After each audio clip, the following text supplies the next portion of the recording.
What's happened is big chemical companies and others have got all this toxic waste, and they don't know where to put it, so they have it mixed into metal alloys. They have uranium mixed in now with cement, DU mixed in with different metal parts on forklifts and things, and that's what they're doing.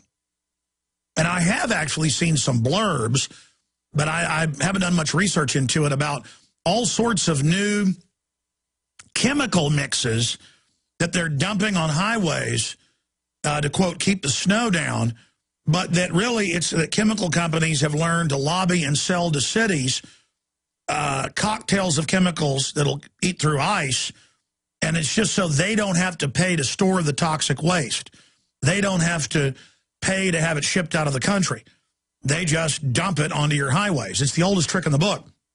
Take yard fertilizer. You notice the type for grass, it says do not put on gardens because it's got heavy metals in it. Well, that just runs off into the water supply. And humans, it's not just the elite. Humans have always dumped everything in the river and let folks downstream deal with it. It's just good old-fashioned pollution. But specifically, what are you saying is in this stuff that's eating everything? Well, they're saying it's calcium bicarbonate, but they've got a few different names for it. And like I said, it's eating the wiring out from the underside of the trucks, and it's actually scoring little holes into the aluminum that I have a real rough time getting out. And sometimes it's as high as 11 feet up on the top of, they'll have a cabinet on the back of a picker truck or something like that. And I asked them, well, if that's what it's doing to the metal and the wiring, then what do you suppose it's doing in the fine mist when you're driving down the highway behind these guys to your lungs? Because you are breathing it, or guys that live in the country or whatever. And so, I mean, just, by process of elimination, you can deduce that more than likely if it's eating holes in metal, it's probably not very good for us. So you're saying this stuff's so powerful that it eats holes in just a matter of hours. It's not like regular salt where you've got to leave tons of it on metal and it takes months or even years. You're saying, how fast is this eating holes in the aluminum? Well, let me put it this way. I've been doing this for about 10 years, and I've got customers that I would go and do their stuff once a year. And, I keep in regular contact with them, and within a month, they're telling me that it's eating holes in it. So that's pretty quick. And, I mean, you're talking about guys that are on the road pretty much every day. And not only that, but they're using the same product to put on the back roads for dust suppression. So it's year-round. Unbelievable. Thank you so much. I appreciate your call. Tony in Idaho, you're on the air. Go ahead. Good morning, Alex. Glad to talk to you. Thank you. Alex? Yes, sir. Hello? Yes, sir. Go ahead. Okay. I'd like to relay a story to a couple of arrests I had last time I was thrown in jail. I am a follower of Christ, so you understand where I'm coming from. I'm a follower of Christ. I don't carry any of the marks of the world where they claim ownership of the carrier.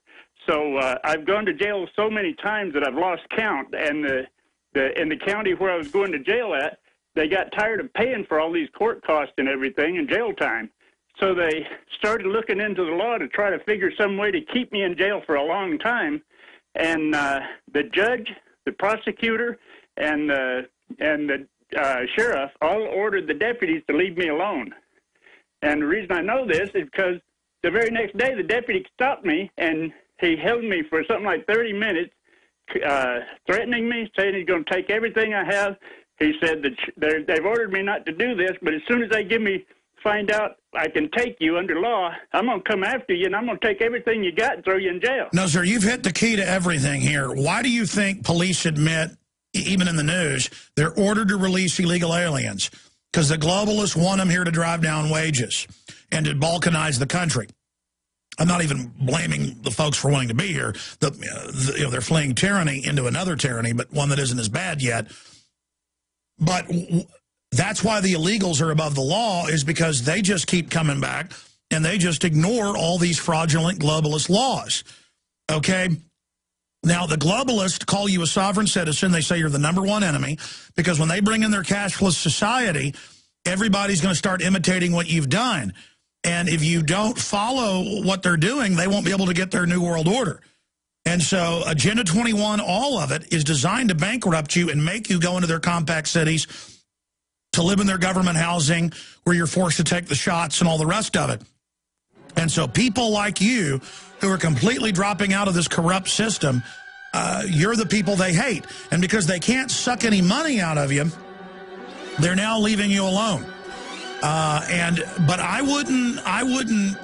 I'd try to be friendly to them and explain why you're doing what you're doing. You know, I got Ed Asner coming up, but after he leaves us, if you want to stay on hold, I'll go into some overdrive. I want to talk to you some more because this is a phenomenon everywhere. We're in overdrive, and I am here taking a few final calls. I want to finish with Tony in Idaho who's telling a story, and then get to Matt in Australia. And I won't be able to get to Gary and Michelle. I apologize. But Tony in Idaho, so they've arrested you many, many times. Finally, they couldn't squeeze any money out of you. They tried to find a way to lock you up permanently to teach you a lesson, but the Constitution wouldn't let them do that. There'll be a FEMA camp later, don't worry. But because you're out of their system, which a lot of folks have been forced out of it because you just can't live in it. A lot of people can't. It's designed to be unsustainable so they can force you into their system. That they now are just leaving you alone. I mean, you know, the police, you're told to leave illegal aliens alone. Can't you leave sovereign citizens, mainly folks that have lost everything they had or are disabled? Because I know a lot of these folks here in Austin. Can't you just let them sleep with their little minivan? Can't you just let them have their little can of Spam and their crackers and go do odd jobs at people's houses? No, you got to arrest them every week and beat them up because they're the Americans that aren't paying money to the foreign bankers. They're the Americans that aren't going to go along with the cashless society. And it's the same. They're attacking these type of guys all over the world.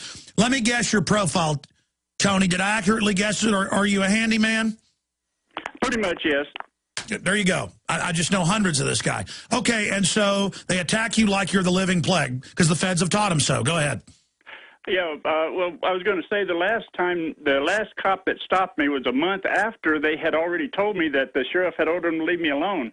And I was kind of worried because this guy followed me for a long ways past a bunch of houses, and he stopped me out in the middle of nowhere out on a dirt road. Yeah, well, because they tell him these are cop killers, that you want to deal with them. Go ahead and arrest him. He reads ADL comic books all day, believing it. And so he was ready for you probably out there on that lonely stretch. By the way, I didn't ask you if you were a handyman, did I? Off air. No. No, I mean, people know I know what I'm talking about. You are people, I don't want to get into your whole story, but I imagine it's been pretty rough, and now you're out there just trying to get food to eat. Yeah, I'd like to tell you about that last stop. This guy, this is a cop that had taken an oath to uphold the Constitution. He was accusing me of being a constitutionalist as if I was a lawbreaker by being a constitutionalist in his mind. No, I know. See, I knew that was coming next. No, it's all ADL, which is a foreign government, and Southern Poverty Law Center, and these Obama globalists that say we're the enemy. Listen, they tell cops you're a terrorist if you talk about Agenda 21. It's all real. It's all happening. Everything we talked about is happening, but these cops are brainwashed.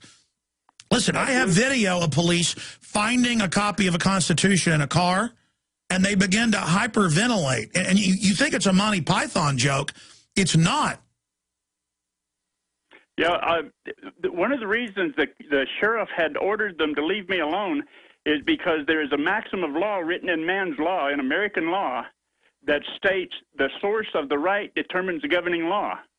I am a follower of Christ. I haven't submitted myself. Well, that's right. That's why the Amish don't have to have all the IDs and stuff, because under common law, it's recognized they are apart from the system, and this country was founded by the Pilgrims trying to do the same thing. The basis of America is about leave me alone. The basis of America is I can come out of your system. Yeah, absolutely.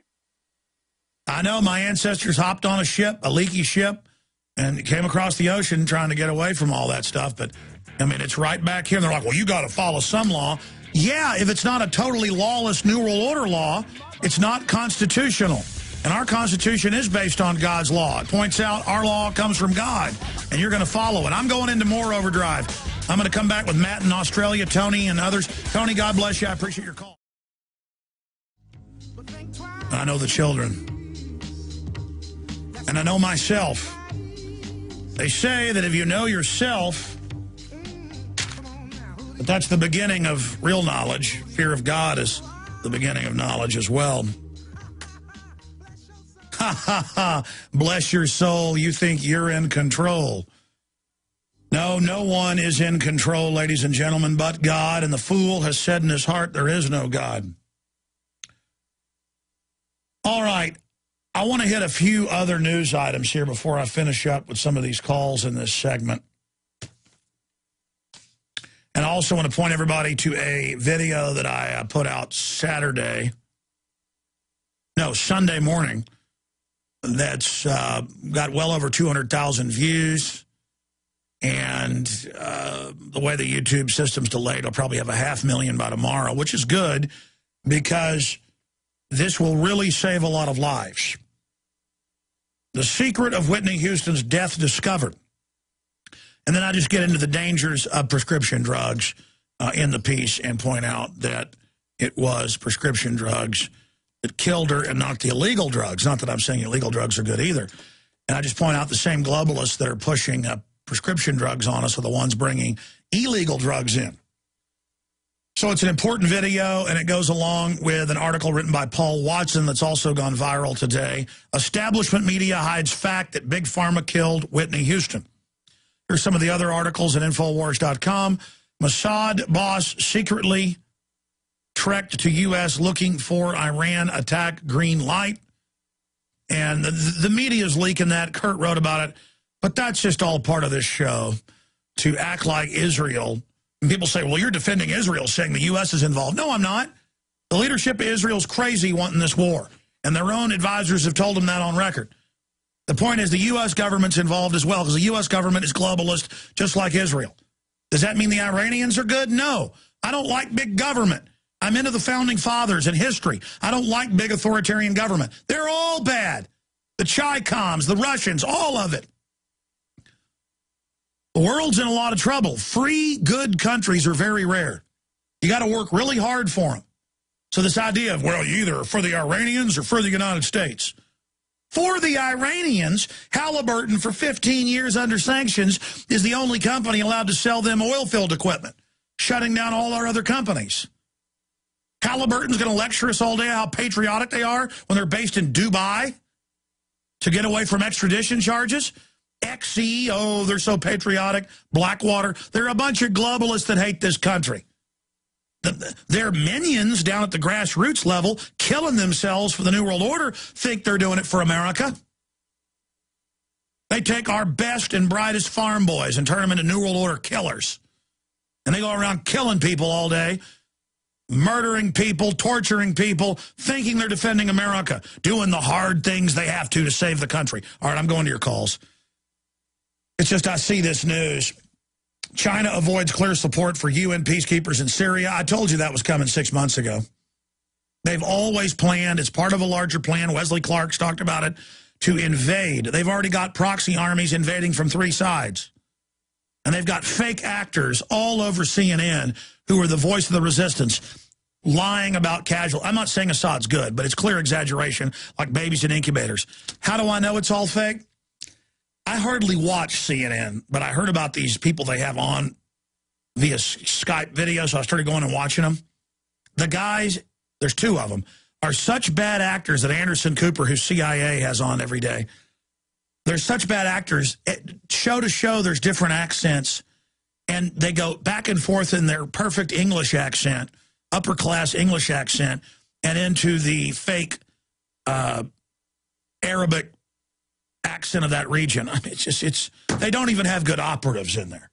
I mean, they can't even, Gary, we need an actor for Team America. America, America, oh yeah, fighting for your freedom. All right. I mean, they don't even have good actors. One day he's like, they are killing us. It is terrible. They're blowing up. They kill... Some say they kill no one, not true. 40,000 dead. They kill us, help us. Please come with peacekeepers now. Please, why you not help us? They're killing babies. Just like in Libya. They're raping children. Now the Al-Qaeda forces really are raping people. Yeah, there you go.